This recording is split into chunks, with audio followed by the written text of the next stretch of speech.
माता भगवती के चरणों में सादर नमन करते हुए इस वीडियो को प्रारंभ करती हूँ। प्यारे बच्चों, आपके प्रश्न अक्सर आते हैं कि कौन सी अवस्था जिज्ञासु प्रवृत्ति की अवस्था है, कौन सी अवस्था सर्वाधिक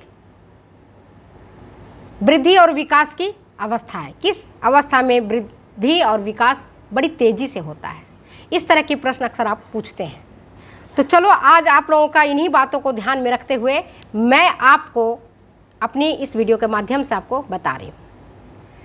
तो जो पिछली वीडियो मैंने आपको बताया था विकास की अवस्थाएं, गर्भावस्था से लेकर के वृद्धावस्था की तक की जो अवस्थाएं हैं, उन अवस्थाओं में ही, उन अवस्थाओं के बारे में ही मैं आपको बता रही हूँ। तो सबसे जो तीव्र विकास की अवस्था है, तीव्र वृद्धि की अवस्था है, वह अवस्था है आपकी गर्भकालीन अवस्था। जब शिशु माता के गर्भ में रहता है, जब शिशु माता के पेट में पलता है। देखो, जिस समय बालक माता के गर्भ में रहता है और जब उसका गर्भ का आरोपण होता है, इम्प्लांटेशन होता है, उस समय उसका आकार एक पिन के जो सिर है ना, इतना ही छोटा होता है, पिन के नोक बराबर का हो, इतना छोटा, जिसको हम जायगोट कहते हैं। वही उतना छोटा सा पिन के नोक के बराबर है, पिन के सिर के बराबर है। वो आगे बढ़ते बढ़ते बढ़ते बढ़ते 9 महीने तक होते होते एक पूर्ण शिशु का आकार ग्रहण कर लेता है और फिर वह धरती पर आकर के जन्म लेता है। तो सर्वाधिक वृद्धि और विकास की अवस्था गर्भकालीन अवस्था कहलाती है। और गर्भकालीन अवस्था जो होती है वह 280 दिन या 9 माह 7 दिन का होता है। 9 मंथ और 7 दिन का होता है, वो होती है गर्भकालीन अवस्था। सर्वाधिक विकास की अवस्था कहलाती है। इसको हम 3 पार्ट में बांटते हैं। गर्भकालीन अवस्था को हम कितने भाग में बांटेंगे? 3 भाग में बांटेंगे। पहला भाग क्या कहलाता है? पहला भाग कहलाता है डिंबावस्था, जर्मिनल पीरियड, जायगोट की अवस्था उसको कह सकते हो आप। आरोपण की अवस्था, इम्प्लांटेशन, इसी अवस्था में होता है। तो बालक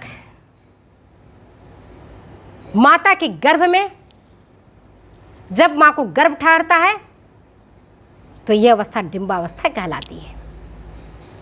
यह गर्भधारण से लेकर के 2 सप्ताह तक की अवस्था है। इसमें जायगोट एक पिन के सिर के बराबर होता है। इसका आकार छोटा होता है। एक पिन का सिर कितना होता है, एक आलपिन का सिर कितना होता है, उतना ही छोटा होता है, जिसको हम जायगोट कहते हैं। और ये जायगोट 8 से 10 दिन तक तो जो माता के गर्भाशय है, और गर्भाशय में जो गर्भाशय तरल पदार्थ रहता है, इसमें ये तैरता रहता है। और इसके बाद 14वें दिन ये माता के गर्भाशय से जाकर के चिपक जाता है और माता से पोषण प्राप्त करता है। तो पहली अवस्था डिंबावस्था कहलाती है। गर्भकालीन अवस्था की पहली अवस्था डिंबावस्था कहलाती है, जिसको हम जर्मिनल पीरियड कहते हैं। जायगोट का इसमें निर्माण होता है और इस अवस्था में बालक को कोई बाहरी पोषण की आवश्यकता नहीं होती है, बल्कि वो अपना पोषण वो स्वयं ही प्राप्त करता है। उसको पोषण की ज़्यादा जरूरत ही नहीं होती है, आकार बहुत छोटा होता है। तत्पश्चात दूसरी अवस्था आती है इसका, जिसको हम कहते हैं भ्रूणावस्था। क्या कहते हैं उसको हम? भ्रूणावस्था, एम्ब्रियोनिक पीरियड इसको हम बोलते हैं। और ये पीरियड तीसरे सप्ताह से लेकर के 2 माह तक चलता है। और ये अवस्था बहुत इंपॉर्टेंट अवस्था है।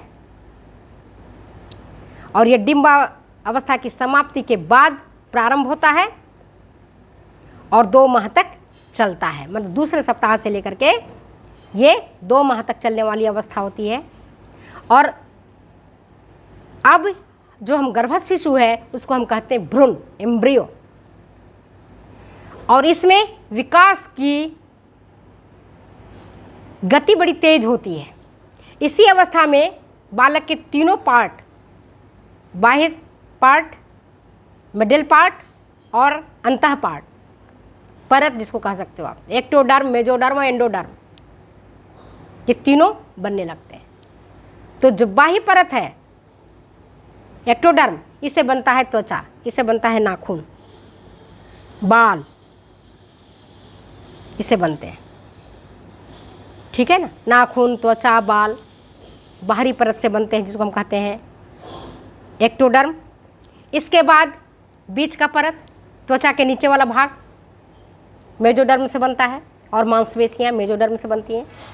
और इसका शिशु का जो तीसरा परत इसी उम्र में बनने लगता है, जिसमें जितने भी वाइटल ऑर्गन्स हैं, जो सब आप जानते हो, हार्ट, लंग्स, किडनी, धमनी, brain, liver, endocrine glands, digestive system, ये सब एंडोडर्म से बनता है। तो सोचो कि जन्म से लेकर के दूसरा माह एक गर्भवती माता के लिए कितना इम्पॉर्टेंट है। और जो भ्रूणावस्था के अंत तक भ्रूण का वजन हो जाता है 15 से 20 ग्राम, लंबाई हो जाती है 1.25 इंच से लेकर के 2 इंच तक। मतलब जो अभी पिन के सिर के बराबर था, अब उसका आकार कितना हो जाता है, 1.25 इंच से 2 इंच तक उसकी लंबाई हो जाती है। और वजन जो पिन के सिर के बराबर था, वो उसका वजन 15 से 20 ग्राम तक हो जाता है।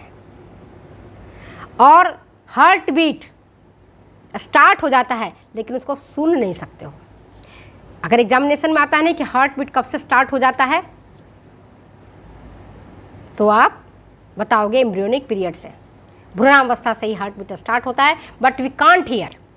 अगर कहते कि कब से सुनाई पड़ता है, बालक के हृदय की धड़कन हम कब सुन सकते हैं, तब आएगा गर्भस्थ शिशु की अवस्था। कंफ्यूजिंग प्रश्न यहीं आता है।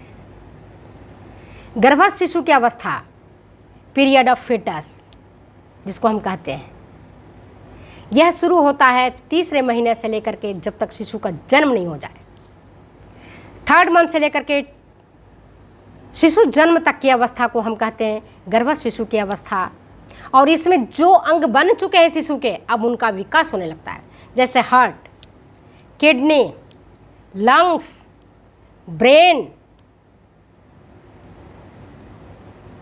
सारे अंगों का विकास होने लगता है, वाइटल ऑर्गन्स का विकास होने लगता है। और इस अवस्था में शिशु को पोषण की मांग बढ़ जाती है, क्योंकि सेल डिवीजन निरंतर होता रहता है, ऑर्गन्स का विकास होता है। ये कब होगा विकास? जब माता के आहार में समुचित रूप से पौष्टिक तत्व उपस्थित होते हैं। ठीक है ना? तो वाइटल ऑर्गन्स अब काम करने लगते हैं, विकास कंप्लीट होने लगता है।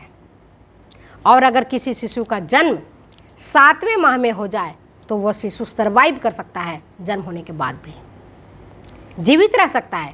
तो देखते हो गाँव में कहते हैं ना, 7वें माह का शिशु है, 8वें माह में जन्म हो गया, प्री मैच्योर बर्थ हो गया।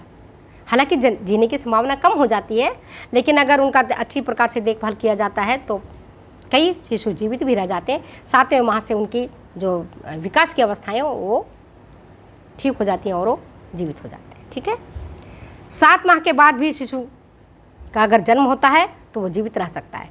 दूसरी अवस्था इसकी है, वो कहलाती है शैशवावस्था। तो चलो इस अवस्था के बारे में हम बाद में वर्णन करेंगे, नहीं तो खच्चर पच्चर हो जाएगा, आप भूल जाओगे कि मैडम ने क्या पढ़ाया था, फिर क्या करके गड़बड़ हो गया। तो शैशवावस्था को हम कहते हैं period of adjustment. Period of adjustment इस अवस्था में होता है। आप कहोगे कि कैसे पीरियड ऑफ एडजस्टमेंट होता है? शिशु तो अपने जन्म से पहले माता के पेट में रहता है, उसको सारी सुविधाएं माता के पेट में मिलती। अब वो धरती पर आता है, धरती के वातावरण के साथ, धरती के लोगों के साथ उसको एडजस्ट करना पड़ता है। इसीलिए शैशवावस्था को पीरियड ऑफ एडजस्टमेंट कहते हैं। अब हम अपने वक्तव्य को यहीं विराम देते हैं और फिर मिलते हैं हम अगले वीडियो में अगली बातों के साथ। तब तक मुझे दो इजाज़त जाने की, फिर मिलते हैं हम।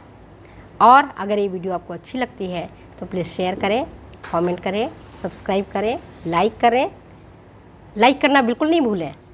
बेटा हम आप लोग को प्यार से पढ़ाती हूँ, निःशुल्क पढ़ाती हूँ, तो कम से कम लाइक करना तो आपका बनता है। आप लाइक तो करो, कमेंट तो करो। आप अपनी जो आपके पास कुछ ऐसी शंका है वो आप लिख करके भेजो। हमें टाइम मिलेगा तो हम ज़रूर आपकी शंका का समाधान करते हैं। फिर मिलते हैं अगले वीडियो में अगली बातों के साथ। Okay, bye, thank you.